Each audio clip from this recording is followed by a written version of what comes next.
औरतिया कहते ए अम्मा जी बाबुआ बो ए ना चुप रहा ए पिया दे तेरा मुँह में पिया दे अच्छा औरतिया कहते ए अम्मा जी आधी आधी रतिया के भट्ठी पर से आवेले पीटी के केवाड़ी हमारा के जगावेले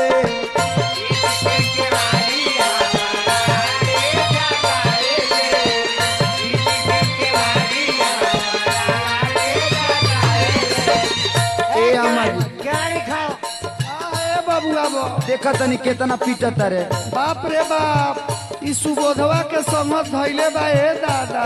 सुबोधवा के घर से